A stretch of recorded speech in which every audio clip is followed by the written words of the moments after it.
Os Khandas como fardo e caminho, por Ajanta Nisaro. A iluminação do Buda proporcionou-lhe, entre outras coisas, um novo ponto de vista com relação aos usos e limitações das palavras. Ele descobriu uma nova realidade, o imortal, que não pode ser descrita por palavras.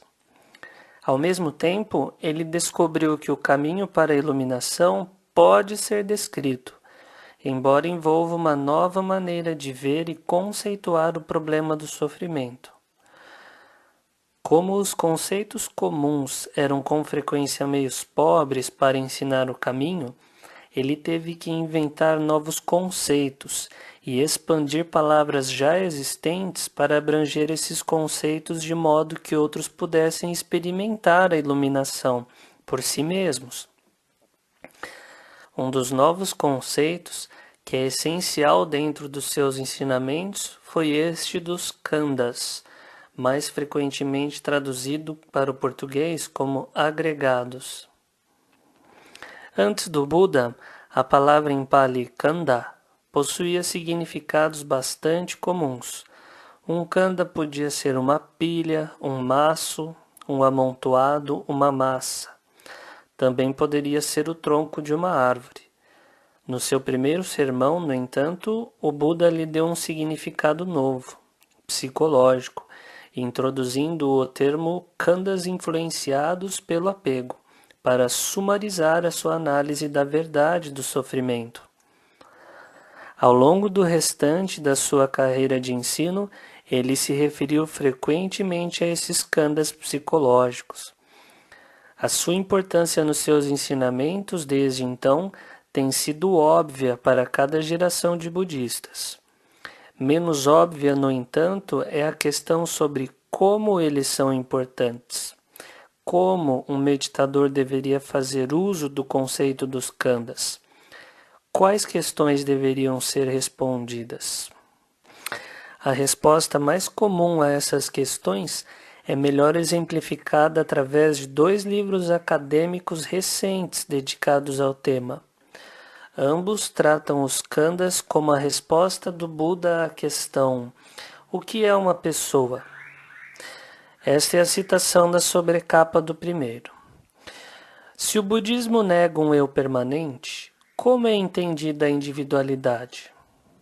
Aquilo que por convenção chamamos de uma pessoa pode ser compreendido como os 5 agregados, cuja soma não deve ser tomada como uma entidade permanente, visto que os seres não são nada mais que uma amálgama de fenômenos em constante mutação. Sem o cabal entendimento dos 5 agregados, não podemos compreender o processo de libertação em operação dentro do indivíduo, que é, no final das contas, simplesmente uma amálgama dos 5 agregados. E esta é a citação da introdução do segundo livro. O terceiro ensinamento-chave é dado pelo Buda num contexto onde ele é perguntado acerca da identidade individual. Quando as pessoas querem saber o que sou, qual é o meu eu real, o Buda diz que a individualidade deve ser compreendida como uma combinação de fenômenos que formam o contínuo físico e mental de uma vida individual. Nesse contexto, o ser humano é analisado em 5 componentes, os Pancha Khanda, 5 agregados. Esse entendimento dos Khandas não está confinado aos acadêmicos. Quase todos os professores de meditação budista modernos explicariam os Khandas de forma semelhante. E essa não é uma inovação moderna. Foi primeiro proposto no início da era cristã nos comentários dos antigos cânones budistas, ambos do Theravada e do Sarvastivada, que formam a base para o Mahayana. No entanto, uma vez que os comentários empregaram os Khandas para definir o que é uma pessoa, eles geraram muitas das controvérsias que desde então têm atormentado o pensamento budista. Se uma pessoa é apenas Khandas, então o que renasce?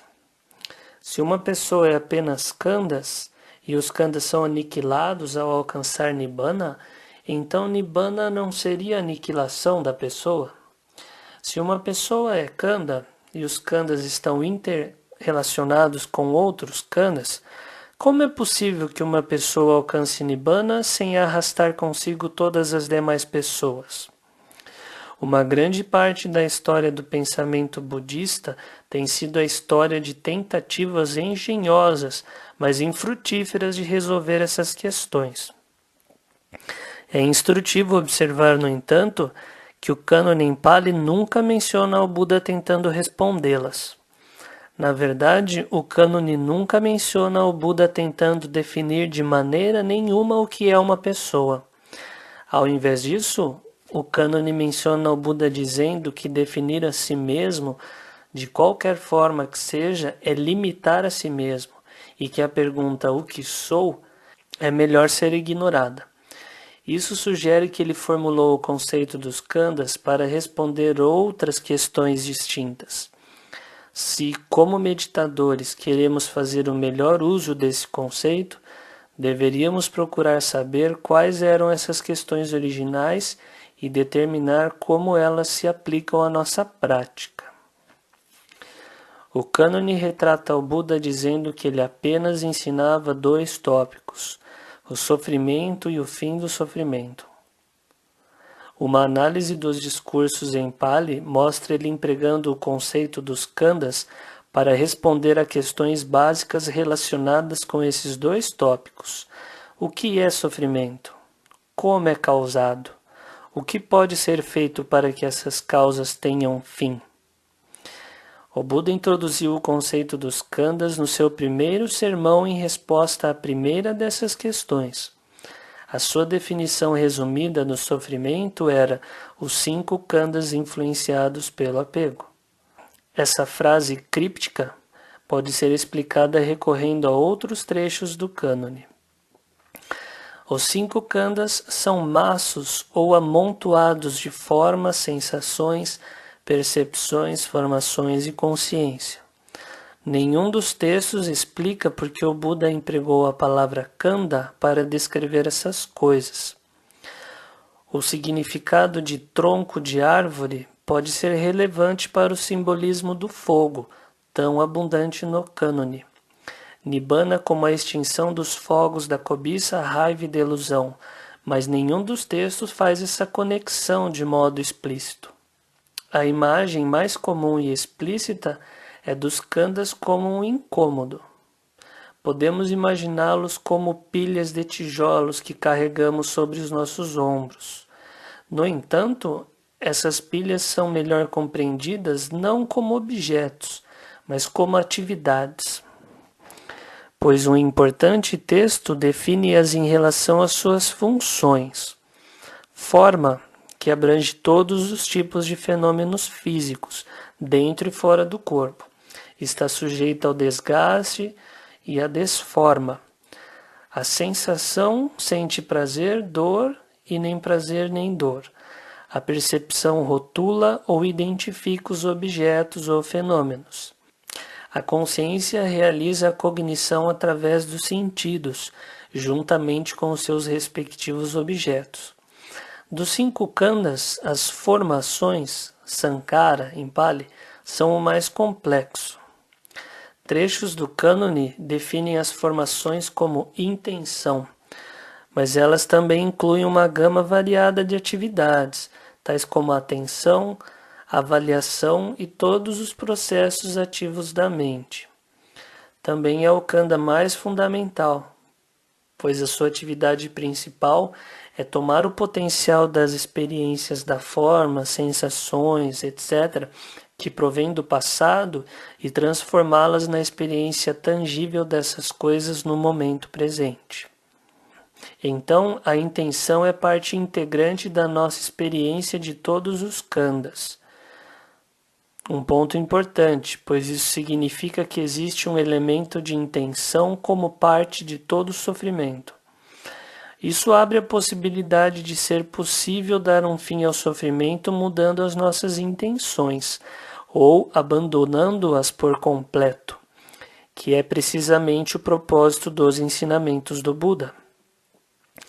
Para compreender como isso ocorre, temos que investigar um pouco mais de perto como o sofrimento surge, ou, em outras palavras, como os khandhas se tornam os khandhas influenciados pelo apego.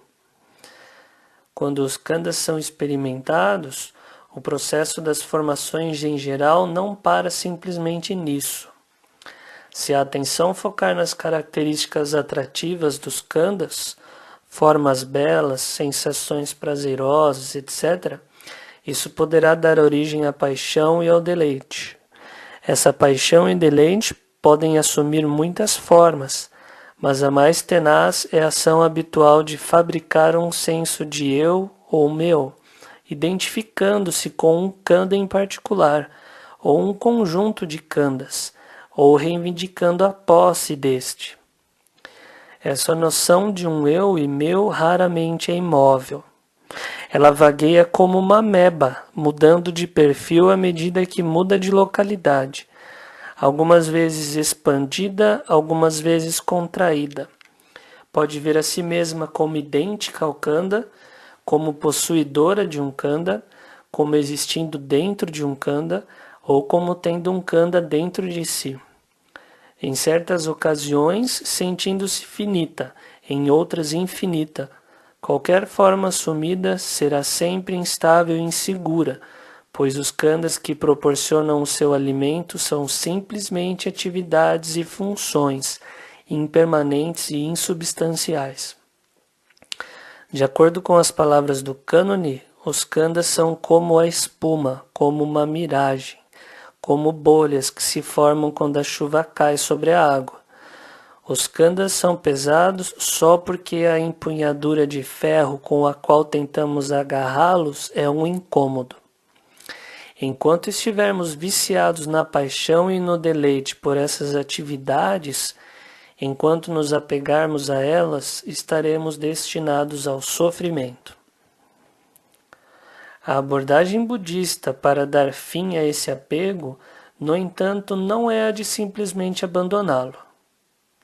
Como ocorre com qualquer vício, a mente tem que ser desmamada gradualmente. Antes que possamos alcançar o ponto em que não há intenção, no qual estamos totalmente libertos das fabricações dos khandhas, temos que mudar as nossas intenções em relação aos khandhas para mudar as suas funções. Ao invés de usá-los com o propósito de construir um eu, usamos-los com o propósito de criar um caminho para o fim do sofrimento. Ao invés de carregarmos pilhas de tijolos sobre os nossos ombros, nós retiramos essas pilhas dos nossos ombros e colocamos tudo no chão como calçamento. O primeiro passo nesse processo é usar os khandhas para construir os fatores do nobre caminho óctuplo. Por exemplo, a concentração correta. Nós mantemos a percepção estável focada num aspecto da forma, como a respiração, e empregamos o pensamento aplicado e sustentado, que são parte das formações, para criar sensações prazerosas e agradáveis que se propagam pelo corpo. No início, é normal que experimentemos paixão e deleite por essas sensações e que a consciência as acompanhe. Isso nos ajudará a ficar totalmente ocupados em obter a maestria nas habilidades da concentração, os dhyanas. Uma vez que tenhamos obtido a noção de força e bem-estar que provém da maestria dessas habilidades, podemos prosseguir para o segundo passo, dar atenção às desvantagens, até mesmo dos khandhas refinados que experimentamos durante a concentração, para enfraquecer a paixão e deleite que possamos sentir por eles. Há um trechinho do Anguttara Nikaya 36, da coleção dos 9. Suponha que um arqueiro ou aprendiz de um arqueiro fosse praticar em um boneco de palha ou no monte de barro, de forma que após algum tempo ele fosse capaz de atirar a longas distâncias, atirar com precisão uma série rápida e de penetrar uma grande massa. Da mesma forma, É o caso em que um bhikkhu entra e permanece no primeiro jhana, que é caracterizado pelo êxtase e felicidade nascidos do afastamento. Ele observa qualquer fenômeno que ocorra conectado com o corpo, sensações, percepções, formações e consciência como impermanente, sofrimento, uma enfermidade, um câncer, uma flecha, dolorosos, uma aflição, estranhos, uma dissolução, um vazio. De forma semelhante com os outros níveis de dhyana. Esse trecho também aparece no Madhyama Nikaya 64. As várias maneiras de estimular o desapego também são khandas, khandas de percepção. Uma lista padrão inclui as seguintes: percepção da impermanência, percepção do sofrimento, percepção do não-eu, percepção do repulsivo, percepção das desvantagens, percepção do desencantamento, do desapego. Uma das percepções mais importantes é aquela do não-eu. Quando o Buda apresentou pela primeira vez, no seu segundo sermão, o conceito de não-eu, ele também empregou um meio para fortalecer o impacto dele através de uma série de questões baseadas nos khandas. Tomando cada khanda, um após o outro, ele perguntou: isso é permanente ou impermanente? E aquilo que é impermanente é satisfatório ou insatisfatório? E é adequado considerar o que é impermanente, sofrimento, sujeito a mudanças como isso é meu, isso sou eu, isso é o meu eu? Essas questões mostram o papel complexo que os khandas desempenham nesse segundo passo do caminho. Essas questões em si são khandas, das formações, e elas empregam o conceito dos khandas para desmontar qualquer paixão e deleite que possa estar centrado nos khandas e criar sofrimento.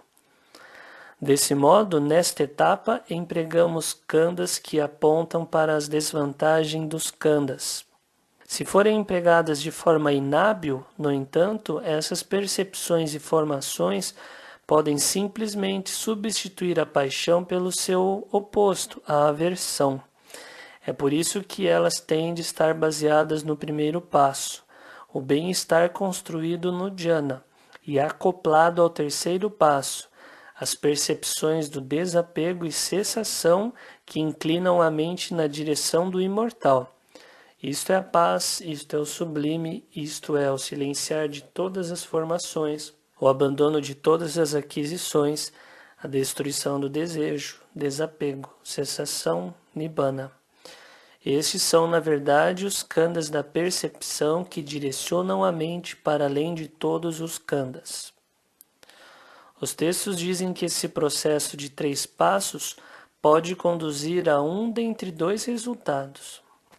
Se depois de enfraquecer a cobiça pelos khandas, a mente contiver alguma cobiça residual pela percepção do imortal, ela alcançará o terceiro nível da iluminação, Anagami. Se, no entanto, a cobiça for completamente erradicada, todo e qualquer apego será abandonado completamente. As intenções que fabricam os khandas serão deixadas de lado e a mente estará totalmente libertada. Os tijolos do caçamento se converteram numa pista de decolagem e a mente decolará. Para onde? Os autores dos discursos relutam em dizer, até o ponto de escrever isso como um estado de existência, não existência, nenhum dos dois ou ambos. Como indicado num dos discursos, a liberdade que está além dos khandas também se encontra além do âmbito no qual a linguagem pode ser empregada de modo apropriado.